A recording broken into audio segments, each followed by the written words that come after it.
know that we'll start in a couple of minutes. Okay.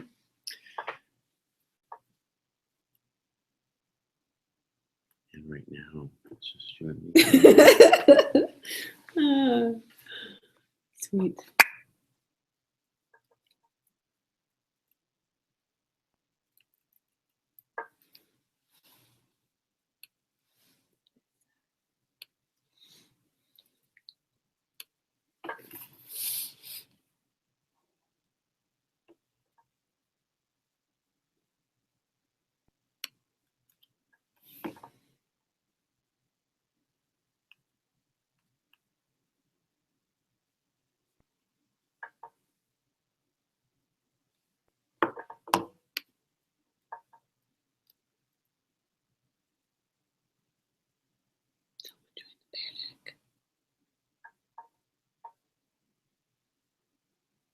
That's good.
And it looks like we're getting started momentarily. So it's awesome.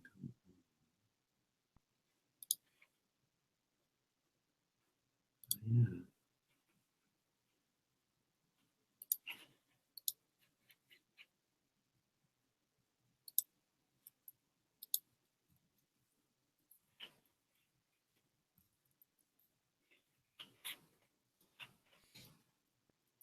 All right. So, very techy. It is very techy.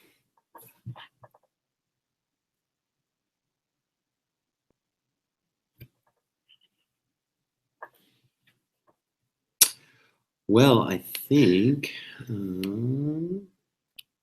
wait for one more person. Get started.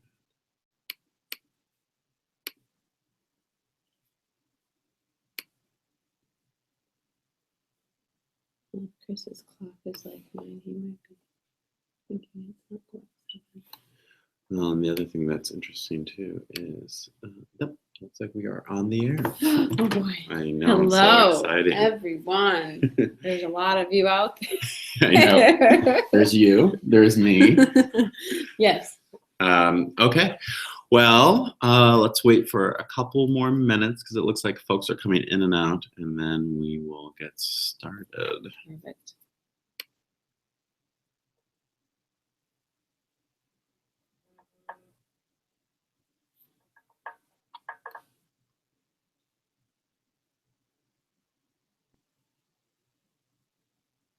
All right. Well, looks like we have our first viewer, and we'll go ahead and get started today. My name is David Boxer. Hello, David. I'm Raina Green. And we are, I serve as the director of IT here at the Blake School. And I teach 8th grade social studies. So today we are going to spend some time sharing a little bit of the work that Raina has been doing over a number of years, but has really gone through a substantive change with the advent of PearDeck. So if you haven't already, you'll notice in the on-air session that there is a link to the Google Drive materials, and that will have an opportunity for you to join our PearDeck session. So I'm going to go ahead and just start us off by sharing our PearDeck. So give me one moment. And to do so, you're going to go ahead and you will see, if you go to PearDeck.com/join and to NO, and you'll see the ability to enter the code NOBZG, that will allow you to join the PearDeck. And I'll go ahead and I'll put that in the chat window as well.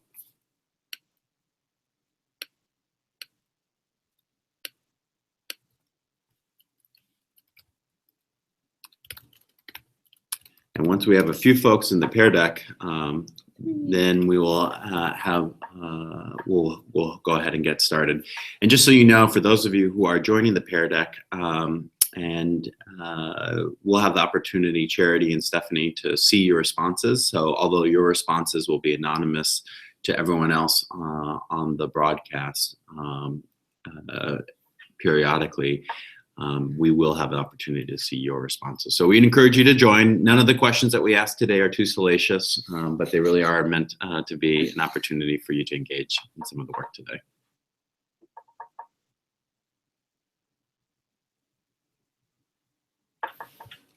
Welcome, Margaret.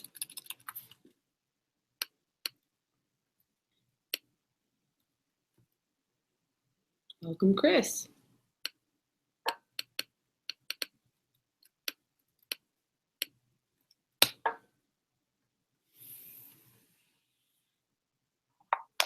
All right. So we're going to go ahead and for those of you who have joined the PearDeck, you're going to have the opportunity to participate in the session. We're going to stop sharing our screen because we thought it might be a little bit confusing for you to see the presenters' views of PearDeck as well as participate in the session. So I'm going to go ahead and stop sharing the screen, and we'll go ahead and get started with the presentation.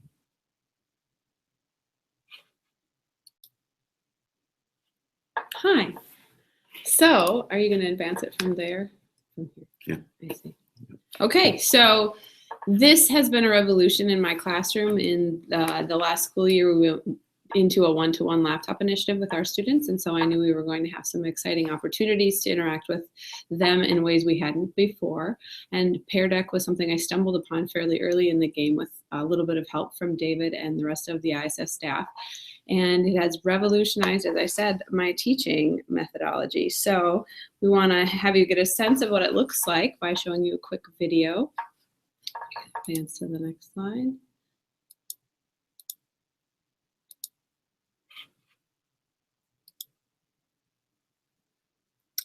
I wonder. Oh, they need to see the screencast of it so that they can see it. The screencast. So give us 1 second while we broadcast out the YouTube video. So let's see here. It's a little bit easier to accommodate this presentation in front of a classroom It than it is is in this Google on Air business, but we'll figure it out. All right, let's see.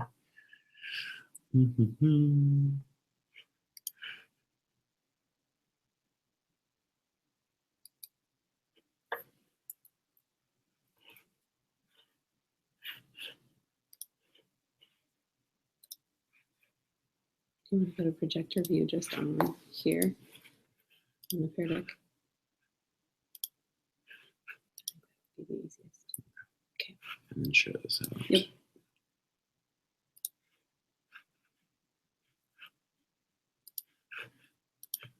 Okay, we're up and running. So here you'll get some views of both what it looks like on the projection screen. All right, so we're going to sort of get into this point.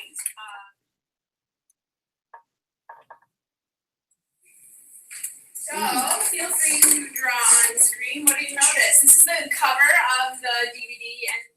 So here you're seeing students respond to my prompt. They've been doing this a lot this year with political cartoons or other kinds of primary sources. This is a documentary we had just finished viewing called Inside Job about the 2008 financial crisis.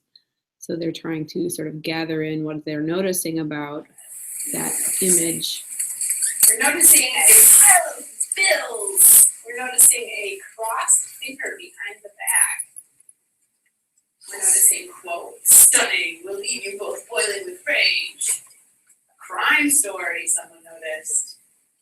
lots of money, the word rage, the word So doing this and having the projection of what they've noticed allows us the opportunity then to interact in a way that we hadn't before. Portrayed on the movie front. And what do you think? And of course, it gives them a chance to share out a little bit more about what they know. This is another nice feature of PearDeck, allowing them an open-ended free response. And I'll be going into more detail about all of these features in a little while. So if it sparked your curiosity, that's good. I'll be able to strict regulation. Also, it should be able to control the government. The financial system of America fails because I said regulating is good if we didn't trust investors and didn't buy as much. We possibly could, then another opportunity to solicit their responses in a different way. Did they convince you? You used Charles Ferguson, the director, used a lot of rhetorical devices with you. You may not. Did they convince you about their argument? And this tool allows them to actually see their opinion on the continuum, which stacked up next to their classmates can provoke some really interesting discussion. I'm still not sure if I agree with this. It's being accurate.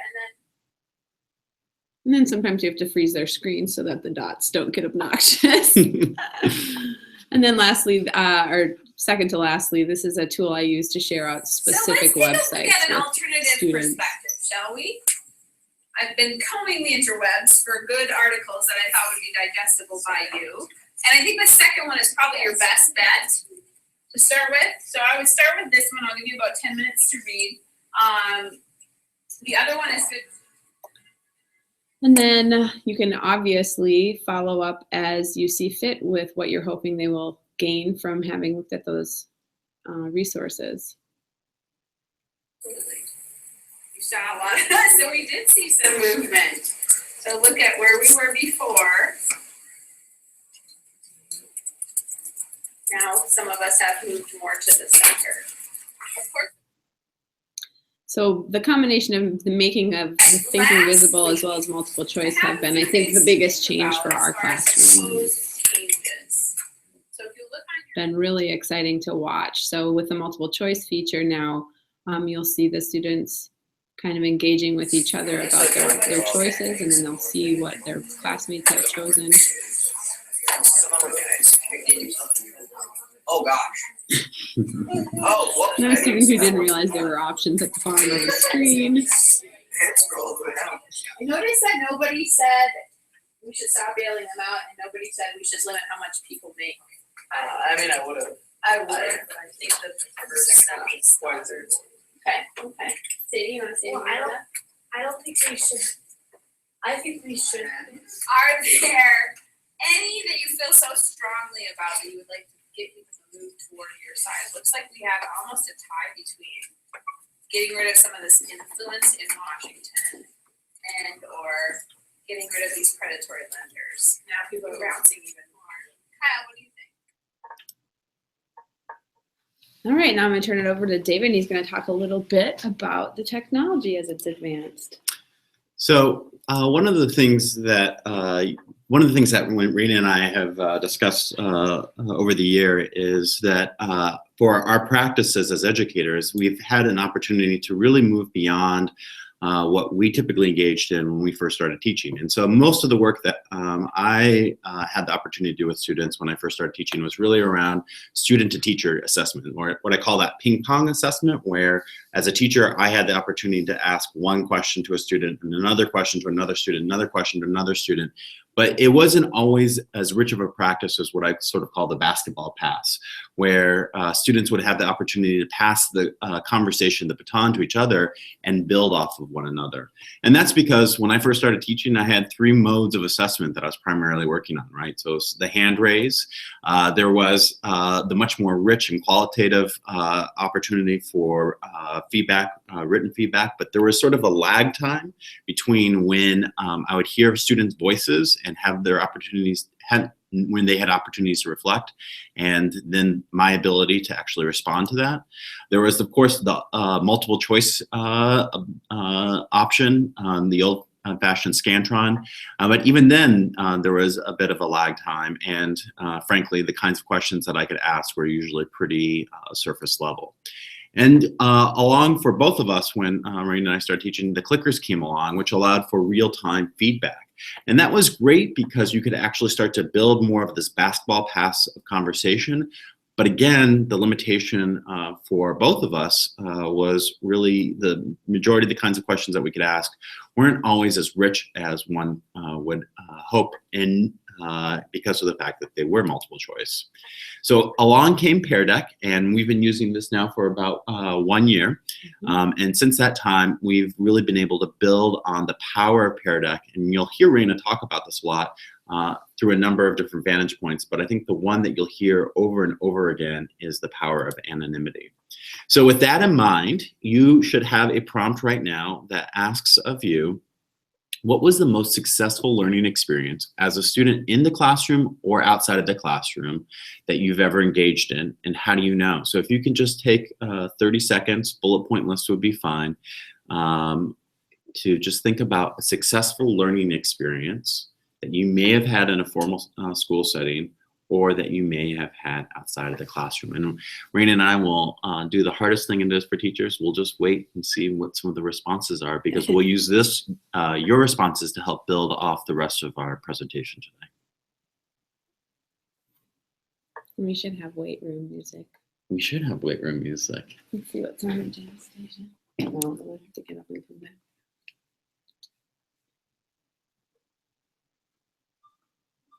There we go. Is this good?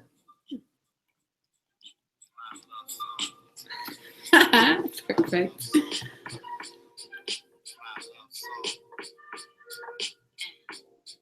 Dream of a night, my soul is wrong.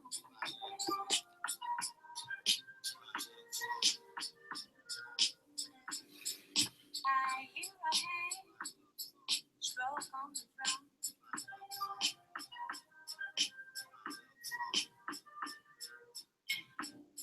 Chase of delight, cold you.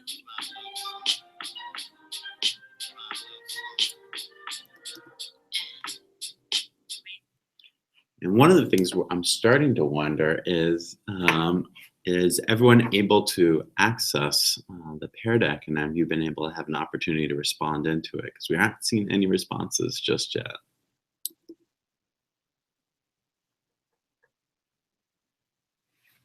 We have quite a few in there. Oh, there's one that dinged up.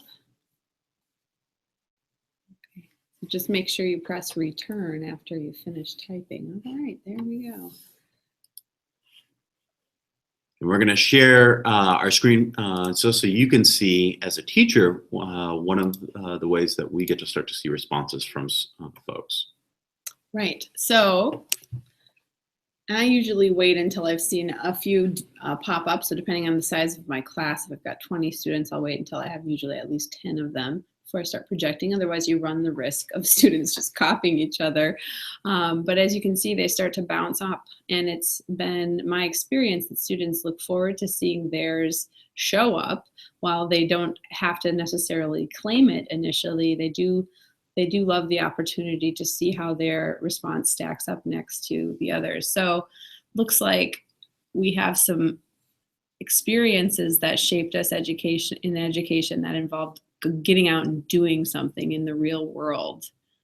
Troubleshooting problems, travel, outdoor education, having a skill that you could use in multiple places like typing. That is a practical skill. Field trips, lots of things about getting out and going and doing something in the world. Great. Socratic questioning. Yep. So as we look at these kind of responses, then it helps us understand that students are at their best when they're engaged. Students are at their best when they're getting into the subject matter in a way that feels real to them. Students are at their best when they are hands-on. That's my takeaway from a lot of these responses. And so as you think about your response, or if you didn't share your response, put a red dot on what you think was that might illustrate the quality of the learning experience. So if some of the things that we saw were the opportunity to engage in outdoor education or traveling abroad, was that learning experience, did that primarily involve just engaging in remembering or sort of factual understanding?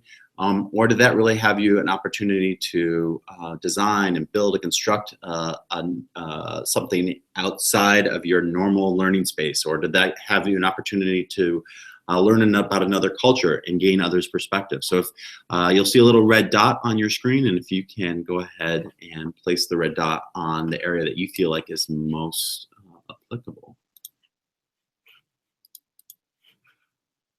And so what we're about to show you is for us as teachers, one of the rich features of PearDeck is the ability to take relatively illustrative ideas and get a gestalt of where people stand. And you'll notice that these kinds of learning experiences really are at the richest when they're at that higher end of Bloom's taxonomy. And hopefully you'll start to see as Raina starts to share her practice with other students, that same practice. And so our last question, before we dig into some of the ways that this work happens with students, is what are the most significant challenges that you face to ensure all students are teaching? And so you should have a multiple choice question that you can respond to. And you'll notice that in PearDeck, you can slide down the answers. So you'll have, I think, about almost a half a dozen choices to choose from.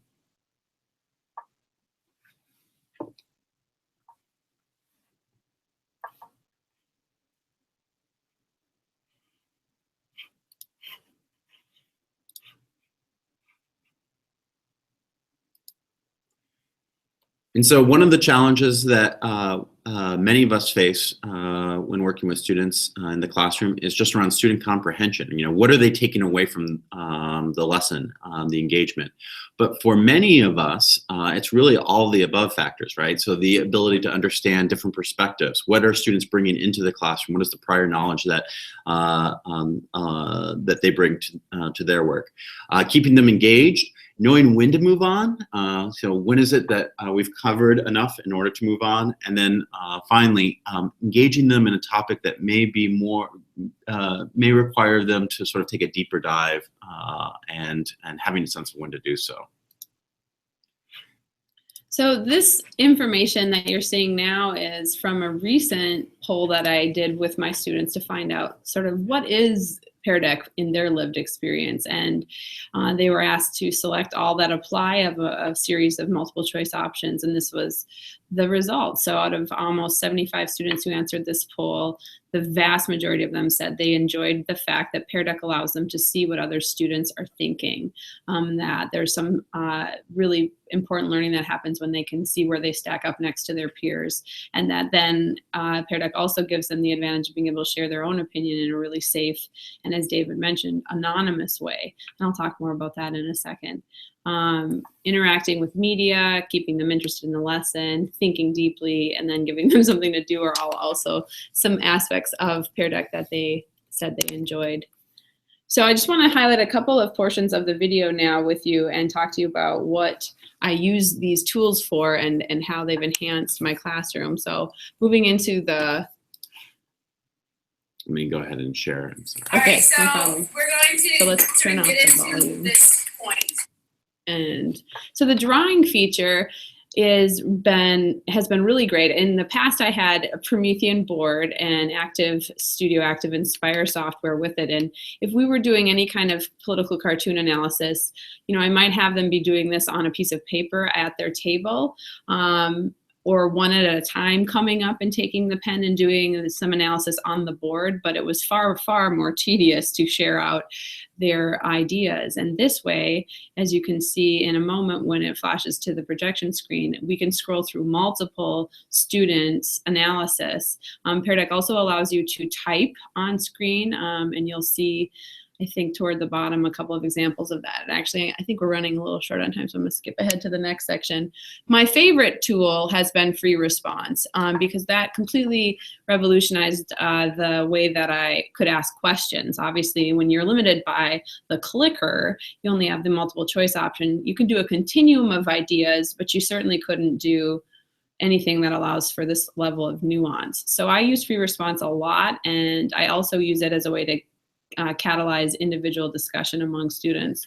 So they'll see what their classmates say on screen, and then that gives them, I think, a fair amount of confidence to then claim what they're thinking, and we're going to talk about that a little later. So the draggable is a fun way, as you guys saw, to just sort of see a range of opinions. It's a really great visual for students to sort of see how they stack up, see where they fit in the classroom.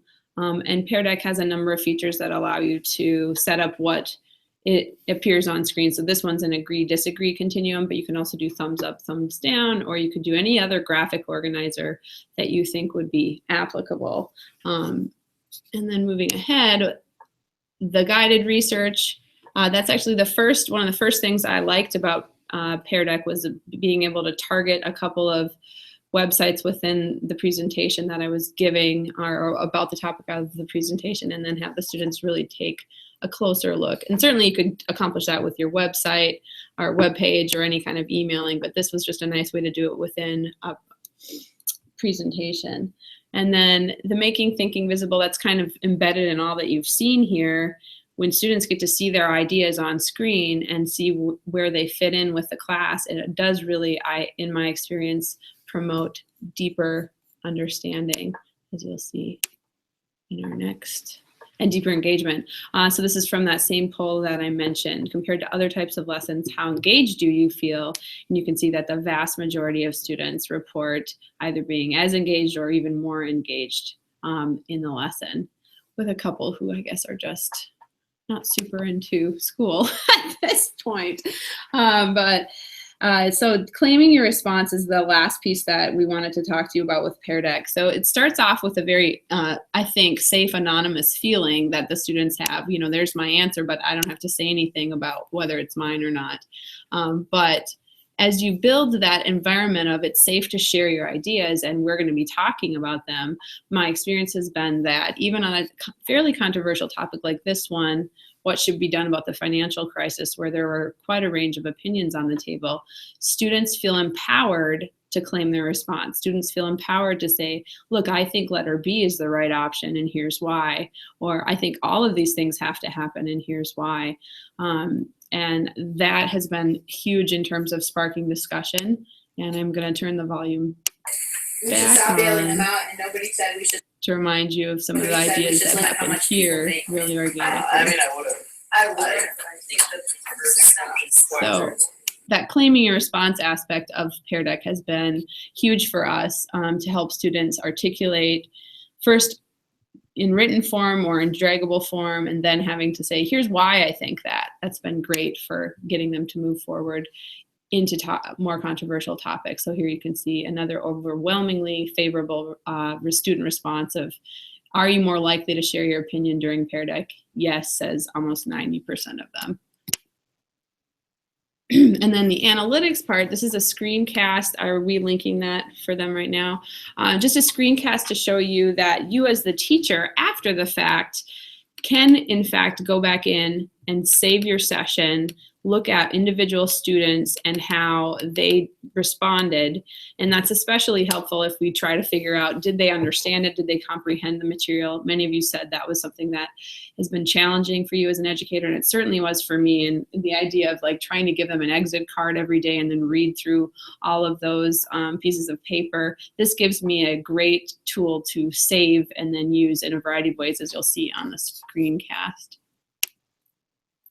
Okay, so Oops, we reached. I didn't mean to play it. There we go. So lastly, the point about anonymity, like I was saying before, students have anonymity in what's on screen. What's projected does not display their name. It's only after the fact when I save it and go back in that I can see who said what. And so what I've noticed with students is that seeing their perspective on screen, and especially on some of those draggable continuum types of questions, it sometimes makes them realize they're the only ones in the class that feel that way, and therefore sometimes makes them nervous. But a lot of times it makes them more righteous about, okay, I think this is important and I want to share out why it's important. And so moving away from complete anonymity, they then become empowered to explain their perspective in ways that is very helpful. And, one of the most important things as a social studies educator to my practice is promoting civil discourse and helping students practice that, helping them work around multiple perspectives and be respectful of one another's opinions. And PearDeck has definitely allowed me to do that in exciting and new ways. So the last thing that we would just ask you to take a moment to think about, and we'll just don't even need to feel encumbered to respond to it, is how could you imagine using PearDeck in your own classroom? As you can see, we believe that not only in the humanities, but frankly, in every discipline, there's probably a place for engaging with students using PearDeck, primarily because of the power of the anonymity, but also the power of illustration. And so whether it be math or humanities or in a second language class, we think that PearDeck offers a really rich tool for engaging in both formative and summative assessment. One thing that we will ask for your help as we try to navigate the Google On Air world is just for us to have a sense of was this session helpful, which will allow us to continue to think about how we can build upon this work. So we very much appreciate everyone's time today. The PearDeck that we've used today, the slides for it will be linked in the Google On Air events Hangout section. So you're more than welcome to pull from those, as well as the YouTube videos that Raina shared today. And then finally, if there's anything that Raina and I can help answer for you, we would love to do so. But good to know that for many of you, it was a good time Students today. spend a fair amount of time trying to get that dot right in the cufflink, so I appreciate that some of you did that today. Nice job. Thank you so much, and have a lovely day. Enjoy the rest of your Google On Air Hangout. All right. Thank you.